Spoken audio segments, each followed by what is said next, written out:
I will not describe the beauty of Lizaveta Nikolaevna. The whole town was already shouting about her beauty, though some of our ladies and young girls indignantly disagreed with the shouters.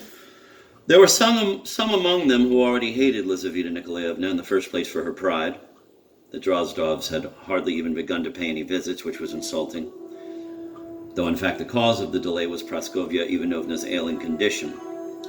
In the second place, she was hated because she was a relative of the governor's wife, and in the third place, because she went for daily outings on horseback. There had never been any horsewomen in our town before. It was natural that the appearance of Lizaveta Nikolaevna, going for her outings on horseback without having paid any visits, was bound to insult society. Incidentally, everyone knew already that she went riding on doctor's orders and spoke caustically of her poor health. She was indeed ill. One thing that was obvious about her from the first glance was her morbid, nervous, unceasing restlessness.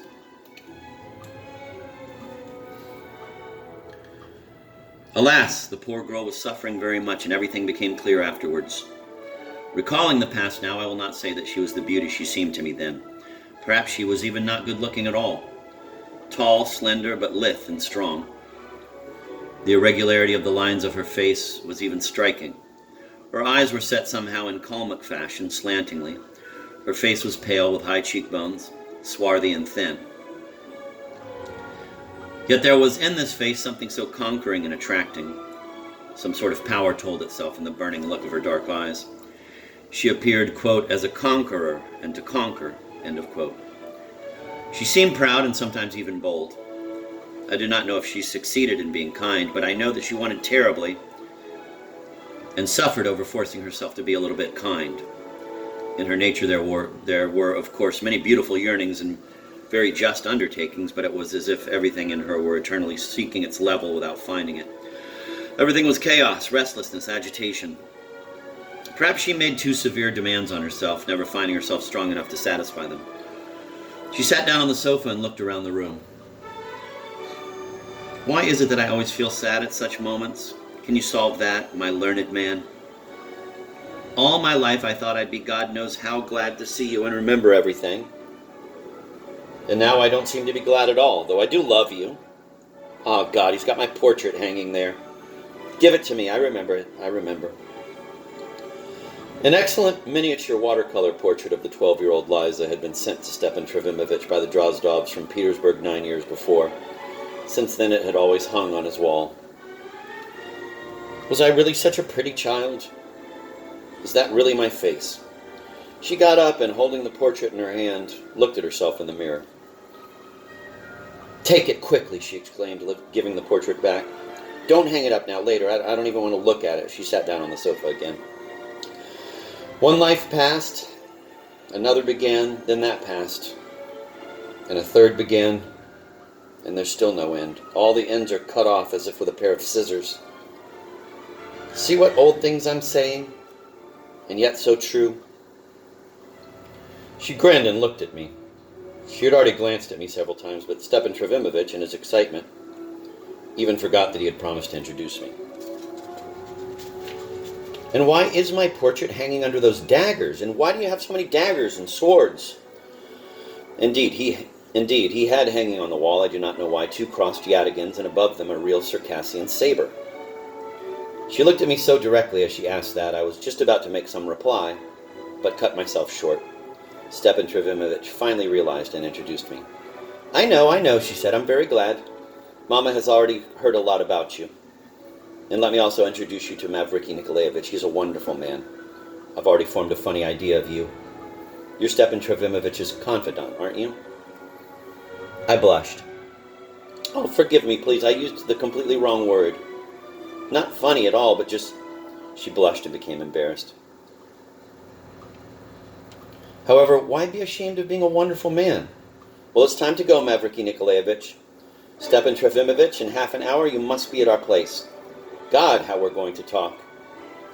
Now I am your confidant in everything. Everything. Understand? Stepan Trofimovich immediately became frightened. Oh, Mavriky Nikolaevich knows everything. Don't be embarrassed because of him. What does he know? But can it be really? She cried out in amazement. Ha! So it's true. They're hiding it. I didn't want to believe it. They're hiding Dasha, too. Auntie wouldn't let me see Dasha just now. Said she had a headache. But how did you find out? Oh my God, the same way everyone else did. What could be simpler? But does everyone... Well, and what else? Mama, it's true, was the first to find out. Through my old nurse, Aliona Furlovna. Your Nastasia came running to tell her. And you did tell Nastasia, didn't you? She says you told her. Herself. I once said...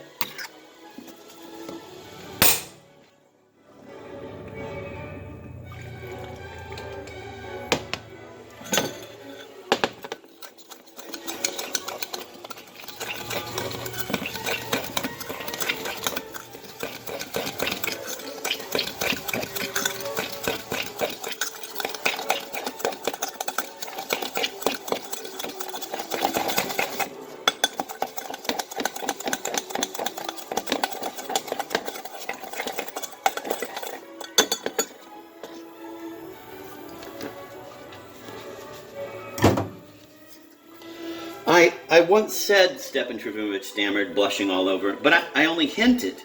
I was so nervous and sick then. She burst out laughing. And the confidant wasn't around, and Nastasia turned up, and that was it. And the woman's got herself a whole town full of busybodies.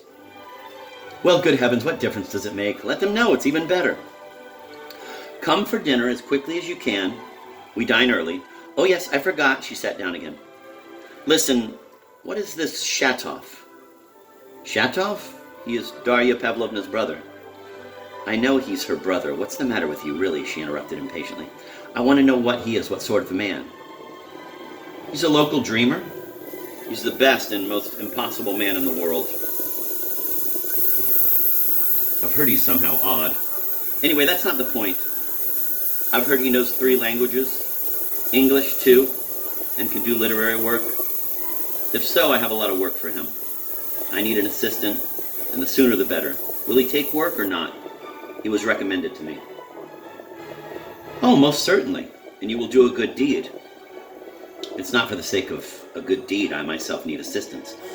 I know Shatov quite well, I said, and if you charge me with telling him, I'll go this minute. Tell him to come tomorrow morning at 12 o'clock. Wonderful, thank you. Mavriky Nikolaevich, are you ready? They left. Of course, I ran out at once to Shatov. Mon ami, Stepan Trofimovich overtook me on the porch. You must be here at 10 or 11 o'clock when I come back. Oh, I am guilty, all too guilty before you and before everyone. Everyone.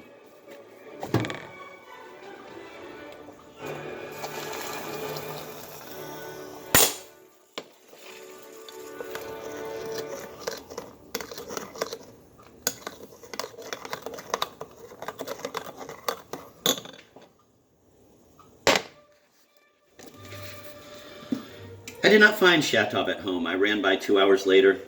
Again, no one home.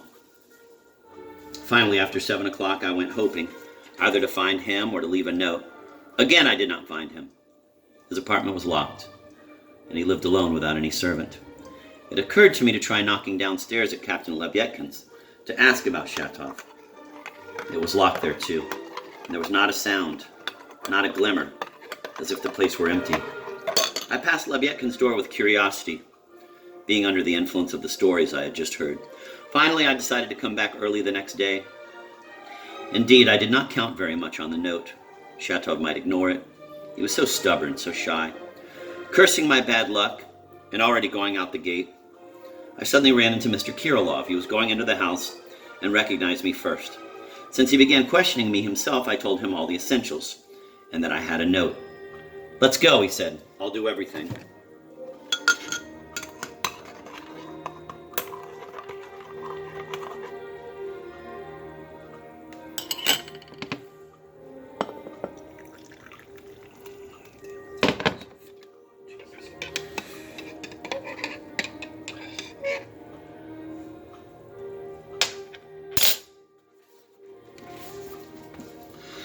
I remembered that according to Laputin's words, he had been occupying the wooden wing in back since morning.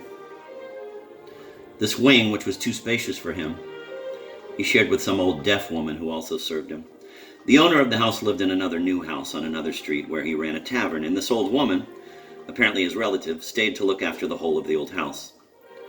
The rooms in the wing were quite clean, but the wallpaper was dirty. In the room we entered, the furnishings were random, ill-sorted, utter rejects.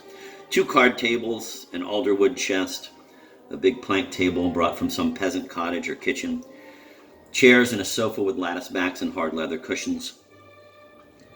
In the corner there was an old icon in front of which the woman had lighted an oil lamp before we came, and on the walls there hung 2 big dark oil portraits, one of the late Emperor Nikolai Pavlovich, painted back in the 1920s by the look of it, the other of some bishop. Mr. Kirilov, having entered, lit a candle, and from his suitcase, which stood in the corner and was still unpacked, took an envelope, a piece of wax, and a crystal seal. "Seal your note and address the envelope." I tried to protest that there was no need for that, but he insisted. Having addressed the envelope, I took my cap.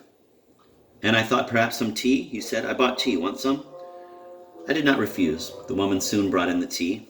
That is a big kettle of hot water, a small teapot full of strongly brewed tea, 2 large, crudely painted stoneware cups, a kalach, and a whole soup plate of crumbled loaf sugar. "I like tea," he said. "At night, a lot. I walk and drink till dawn. Tea at night is awkward abroad."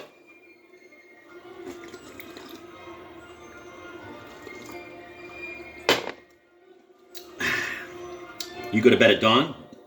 "Always. A long time. I eat little, mainly tea. Putin is cunning but impatient. I was surprised that he wanted to talk. I decided to make use of the moment. There were some unpleasant misunderstandings today, I observed.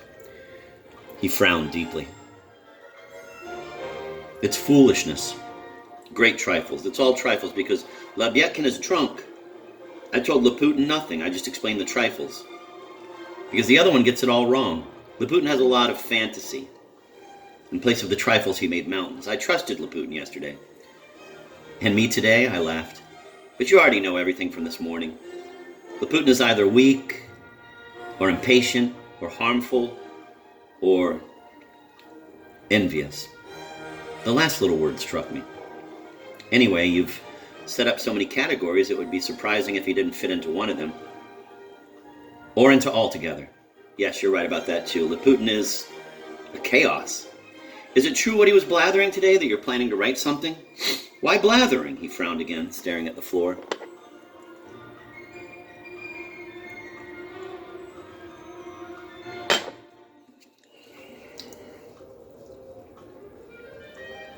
I apologized and began reassuring him that I was not trying to get it out of him. He blushed.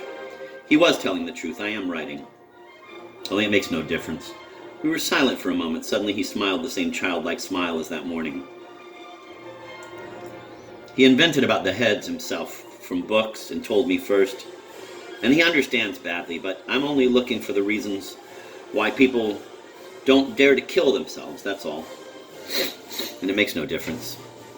"What do you mean, don't dare? Do we have so few suicides?"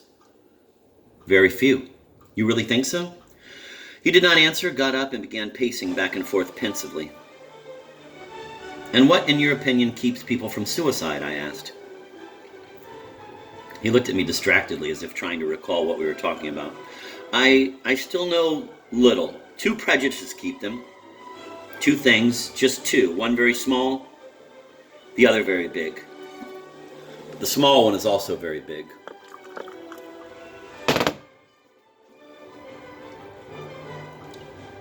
"What is the small one?" "Pain." "Pain? Is it really so important in this case?" "The foremost thing. There are 2 sorts, those who kill themselves from great sorrow or anger, or the crazy ones, or whatever. They do it suddenly. They think little about pain and do it suddenly. But the ones who do it judiciously, they think a lot. Are there any who do it judiciously? Very many. If it weren't for prejudice, there'd be more. Very many. Everybody." "Really, everybody?" He did not reply. "But aren't there ways of dying without pain?"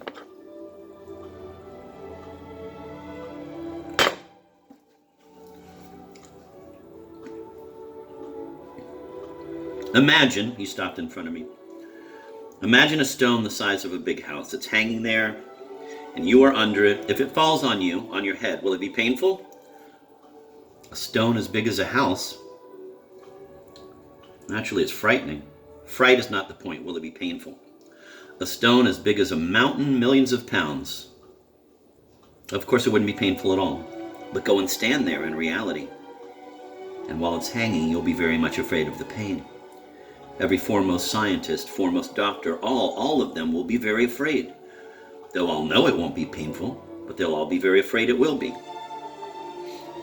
Well, and the second reason, the big one? The other world.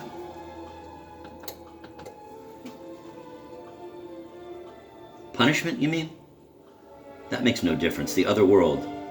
The one other world. Aren't there such atheists as don't believe in the other world at all? Again, he did not reply.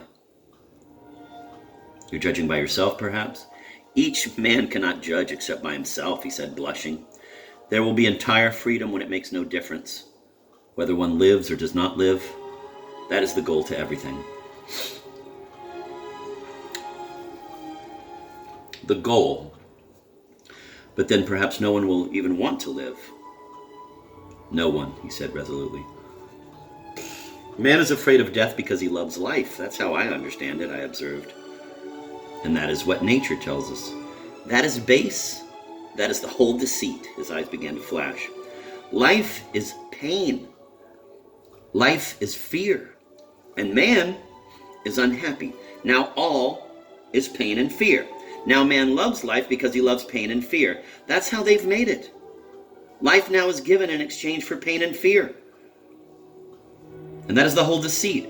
Man now is not yet the right man. There will be a new man, happy and proud. He for whom it will make no difference whether he lives or does not live. He will be the new man. He who overcomes pain and fear will himself be God, and this God will not be. So this God exists, in your opinion. He doesn't, yet he does. There is no pain in the stone, but there is pain in the fear of the stone. God is the pain of the fear of death. He who overcomes pain and fear will himself become God.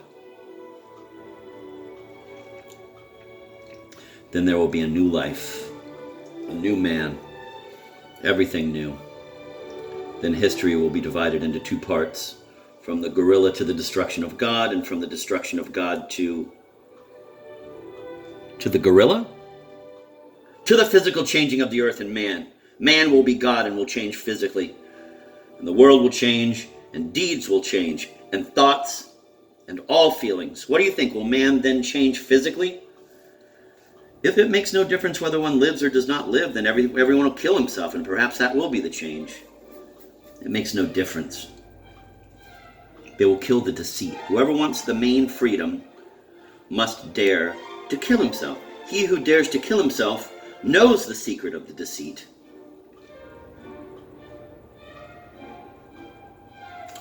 There is no further freedom. Here is everything, and there is nothing further. He who dares to kill himself is God. Now, anyone can make it so that there will be no God and there will be no anything, but no one has done it yet. Not once. There have been millions of suicides, but all not for that, all in fear and not for that. Not to kill fear. He who kills himself only to kill fear will at once become God. He may not have time, I observed. It makes no difference, he replied softly with quiet pride, almost with scorn. I'm sorry you seem to be laughing, he added half a minute later. And I find it strange that you were so irritated earlier today and are now so calm, though you talk heatedly. Earlier? Earlier today it was funny, he replied with a smile. I don't like to abuse, and I never laugh, he added sadly. Well, you do spend your nights rather cheerlessly over your tea. I rose and took my cap. You think so? He smiled, somewhat surprised. But why? No, I don't know. He suddenly became confused. I don't know how it is with others, and my feeling is that I cannot be like any other. Any other thinks, and then at once thinks something else. I cannot think something else. I think one thing all my life. God has tormented me all my life, he suddenly concluded with surprising expansiveness. And tell me, if I may ask, why do you speak Russian not quite correctly? Can it be you've forgotten your 5 years abroad? Do I? Really, incorrectly? I don't know. No, not because of abroad. I've spoken this way all my life. Makes no difference to me. Another question, a more delicate one. I fully believe that you are not inclined to meet people and that you speak little with them. Why did you get into conversation with me now? With you? You sat there nicely this morning, and you... Anyway, it makes no difference. You very much resemble my brother. A lot. Extremely, he said, blushing. He died 7 years ago, the older one. Very, very much. He must have greatly influenced your way of thinking. No, he spoke little. He said nothing. I'll deliver your note. He walked with me to the gate with a lantern to lock up after me.